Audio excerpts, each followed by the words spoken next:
We are human beings, not human doings. Our value is not in what we achieve, but rather in who we are. Welcome to Artworks for Teachers. I'm your host, Susan Riley. I'm an educator, entrepreneur, and arts integration evangelist. Each week, we'll explore how teachers can crack the code of creativity and use it as a hidden advantage in and out of the classroom. You'll hear from authors, artists, and educators sharing their stories and their strategies for unlocking the power of curiosity and creativity. Let's get going. I'm Susan Riley, your host, and I have a question for you today. Have you ever received leadership coaching? Now, whether you are a leader currently, so you're an administrator or you are a leader in some other capacity, or you're a teacher or a student aide or even a parent, leadership coaching is not just for current leaders. You can have leadership coaching at any time. And so that's my question that I want to pose to you today. Have you ever had any kind of leadership coaching? If not, I would highly recommend finding yourself a coach or a mentor who can help you grow towards your goals. Now, if that is through listening to this podcast, I am super honored to be able to help you with that a little bit. And in the next couple of weeks, we're going to do a little leadership training series, if you will. I'm going to be covering some things that typical leaders would be interested in. And if this is an avenue that you want to explore a little bit, the next couple of weeks are going to be really interesting for you.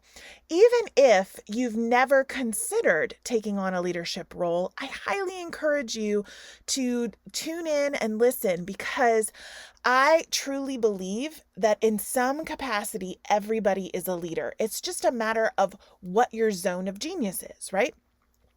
Now, I have a master's degree in administration. I love leadership. It is really where I live, and it's what I love to breathe. I enjoy leadership. And when I was a kid, I thought that leadership meant like being the boss, right? Being the person who is the front of the line, if you will. And as I've gotten older and as I've had more and more leadership opportunities, I have subscribed to what Simon Sinek calls leaders eat last, right? You're actually the caboose. You're the one who ends up kind of pulling everything together for folks. And it's not that you are the one bulldozing ahead and in charge. Although my team might sometimes disagree with me when they call me boss lady. But really, leadership is an act of service. And in fact, it's one of our core values at the Institute that we serve first.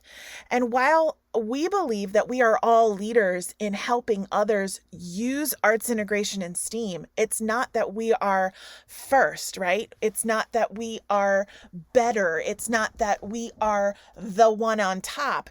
It's that we are serving people and leading through service to help everyone rise together. So, in my background with administration and my master's degree in that, I kind of thought for a little while, oh, I've had all this training in leadership, I don't need anymore. And how wrong I was. The more I read, the older I get, the more I understand that leaders are ferocious learners. They read more than anybody else. They are constantly taking courses and learning. And one of the best ways that I have found to grow in leadership over the last 2 years has been with some direct coaching. So I've been fortunate enough to have some of that direct coaching from some fantastic individuals. And today I want to share with you one piece, just one little snippet that I learned from them that I think has the potential to transform educational leadership. And that is called the Be, Do, Have model. Now, this model is not necessarily meant for leaders, but I think having learned it through my direct coaching, I think it has the potential to be a game changer for educational leadership. So if you feel like you're a little bit stuck. Like you know what you want, but you just can't seem to get it. This model may help you unlock that door because it certainly did for me. So, a little background. About 2 years ago, I felt like I was spinning my wheels. Like I knew the goals that I had for our institution. I knew the goals that I had for myself personally. But I felt like no matter what I did, and I was doing a lot, a lot. I felt like I was burning the candle at both ends, trying to get to that goal. And every time I thought I'd get close, it moved on me, right? It felt like it moved one step away and I had to do one more thing to try to get it. And I was constantly kind of chasing my tail. And I remember having this conversation with my coaches. And they both looked at me separately and said essentially the same thing. You're going about this all wrong. You need to use the be, do, have model. So I learned this model from my coaches, Jim Fortin and James Wedmore, and both focus on mindset and reaching your full potential, both of those coaches. So when I was doing direct coaching, it wasn't for leadership coaching, it was for mindset coaching, because I knew the thing that was blocking me from achieving my goals was the thing in between my two ears, right? Our brains get in the way more often than not, which is unfortunate because I really like my brain, right? And I connect as a person to being quote unquote smart. And as educators, I think we can see this from both sides, that as educators, we also consider ourselves to be smart people. And we are trying to help our students be smart in all kinds of ways, right? There's not just one way to be smart. And so for us, we're trained in how to help students learn and how we can learn. But oftentimes that is actually a roadblock to getting us what we want. That mindset becomes important. Now, when I say mindset, and if you're like me 2 years ago, when somebody would say mindset to me, I'd go, oh, that woo-woo stuff that is all sparkles and rainbows and, meditation and sitting for hours in that yogi position. And yeah, I don't have time for that, right? But what I've learned in the last 2 years is that that's not mindset at all, right? Mindset is simply shifting how we think about things in order to help us reach our full potential. Now, in the be, do, have model, we are shifting our traditional focus on what we want and our goal and flipping that on its head. And here's what I mean. Normally, we set a goal first, and as educators, we do this really, really well. In fact, it is how we are judged in our performance. Did you meet the expectations that were set out? Did you meet the standards? Did you meet the assessment goals, right? Those are the goals. So we know how to look at a goal and set that goal and then try to get ourselves to that goal, right? So we focus all of our energy on achieving that goal. In the be, do, have model, the goal is the have, right? It's what we want. But there are two other steps that have to come first, do and be, right? All the way back to the end is be. And basically the premise is that in order to have what you want, you must first be the person who would have those things and think about what that person would do in order to achieve their outcome. You shift the focus from achieving to being. Have you ever wished that you could make arts integration a little easier? Maybe have some ready to go lesson plans that you know are going to be a surefire winner, or some elements of arts posters to help make that vocabulary just a little easier and something that's a familiar part of your classroom. Or maybe you need some PD hours and you'd love to learn more about arts integration, STEAM, how SEL works with arts integration. Then if this is you, I would love to invite you to join us in the Accelerator. The Accelerator is a one-stop shop for everything arts integration and STEAM. Inside, you're going to find 300 plus lessons that are ready to go, along with student assessments and materials of instruction. Everything is planned, ready, and all you have to do is click open and you've got it. It also has 300 plus resources in your library that you can print and use, everything from planners to posters to checklists to assessments. Everything you could possibly want is available in that library.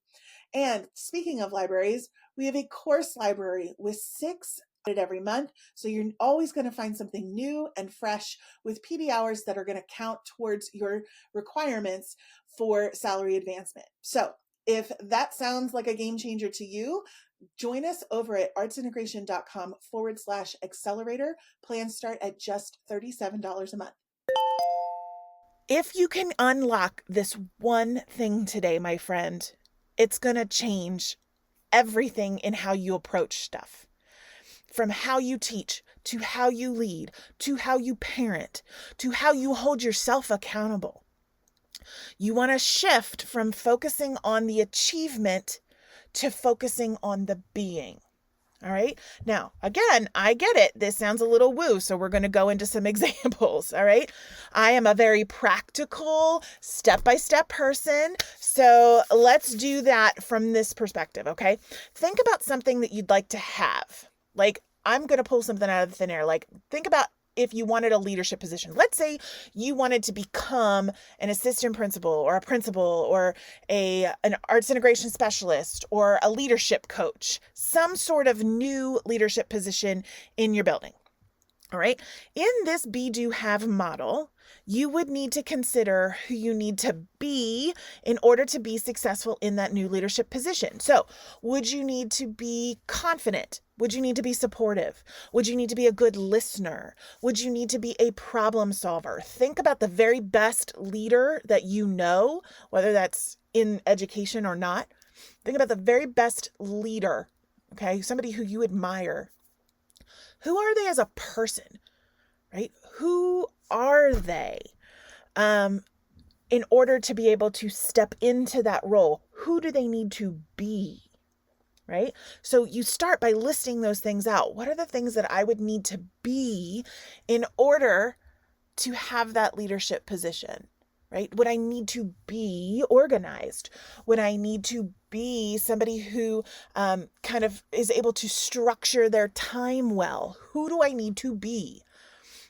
Once you figure out the qualities of that a successful leader embodies, then you would consider, what do successful leaders do? Do they collaborate and model with teachers? Do they take courses or coaching to become even better at their jobs? Do they embrace challenges or shy away from them, right? So these are the things that once you know who they are being, then what are the things that they do in order to feed that person who they are being? Right? If they are a problem solver, they do seek out challenges in order to practice being a problem solver, right? Does that make sense? For me, that changed the game, because what happens is that once you are that person, right? Once you step into that being, you begin to do the things that person would do, and that leads you to have what it is that you want, right? And this can apply to literally everything in our lives. It's not just our jobs. Think about, like, I know for me, when I, particularly now that my daughter is shifting into those teenage years, right? I want to have a great relationship with her that is trusting, that she feels like she can come to me with anything and not feel as though she would be embarrassed or that I would reprimand her or whatever, because I know that this is a challenging period of time. Those of you who work with high schoolers, you know, right? And so as a parent, I want to have a positive, trusting relationship with my daughter. In order to do that, right? Who do I need to be as a mom?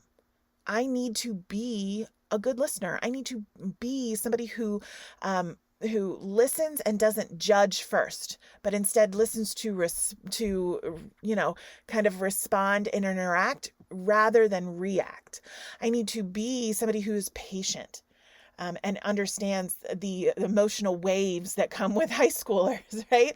I need to be a person who is proactive in connecting with my daughter where she wants to connect, right? And then what are the things that I would need to do in order to do that? Well, I'm going to need to show up and take her to practices that she wants to go to, or I need to make sure that I am having conversations with her at dinner and I'm not allowing like just for the retreat into the screen, right? Those are the things that I can do as that patient involved but not hovering person, right? And then that leads me to having a better relationship with her in her teenage years. See how that kind of works? Instead of just focusing all of our efforts on the goal, we need to shift our focus over to who we can become, right? The power of the be, do, have model is that it provides you with a roadmap towards becoming the person you need to be in order to have what you want. So what are some things you want? Consider for yourself, what are some things that you want to have in your profession, in your personal goals or aspirations, in your family and relationships, and in your mental and physical health? Try creating a list of what you want from each of these categories and then pick one to use with this model and see who you'll need to become in order to achieve that goal, right? I have something in each of these categories, something that I want for my profession, something that I want for myself in my personal goals, right? And my personal aspirations, something that I want for my family and my relationships, and something that I want for my mental and physical health. And I focus then, once I know what I want, you have to know what you want first, right? So you do have to think about what's your goal. But once you know that, then you start to unpeel those layers and start to think about, okay, who do I need to be in order to have something like that? And for me, it's really helpful to visualize that.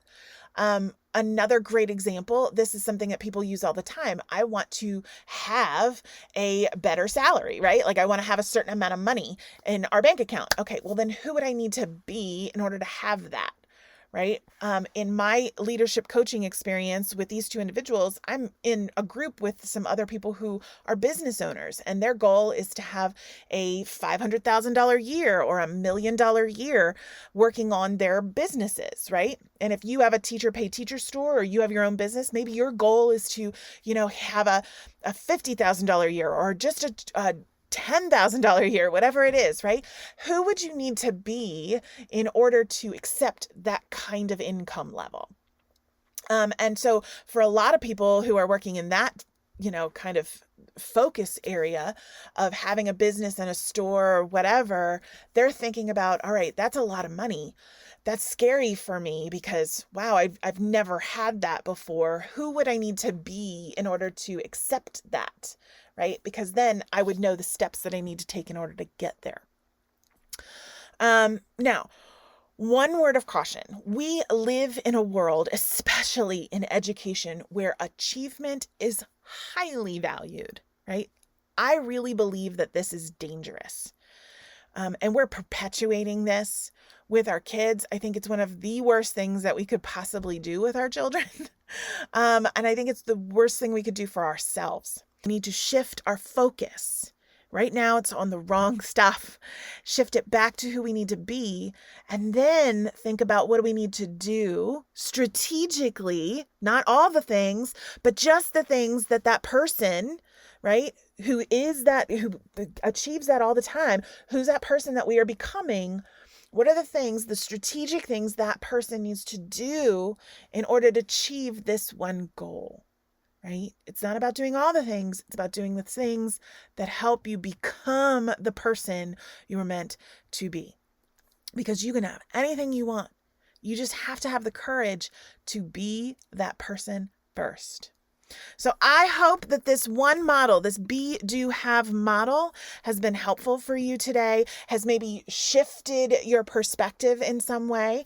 If it takes a little bit, you might want to listen to this episode a couple of times, because I know for me, I've had to learn this lesson a lot. I've had to learn it over and over and over, and I'm still learning it. It is still the thing that goes on in my head that every time I want something, I have to think, okay, who would I need to be in order to get that? It's just kind of a mantra that you got to think about. But once you do, think about all of the ways that this is going to impact your life, which is amazing. So if you have questions, you can send me a note to let me know if you've tried this or just to have a conversation about it, because I know it's something a little bit different. And so I'm hoping that it's helpful for you as well. Remember that we are better together and we are constantly chasing the spark of creativity as we move ahead. Looking forward to seeing you next week. Thanks for listening to the Art Works for Teachers podcast. This has been a production from the Institute for Arts Integration and STEAM. Be sure to tune in each Thursday for new episodes and head over to artsintegration.com/artworks to download the accompanying resources. And if you know another educator who could use creative inspiration, please share this with them. Together, we can make a difference in education today.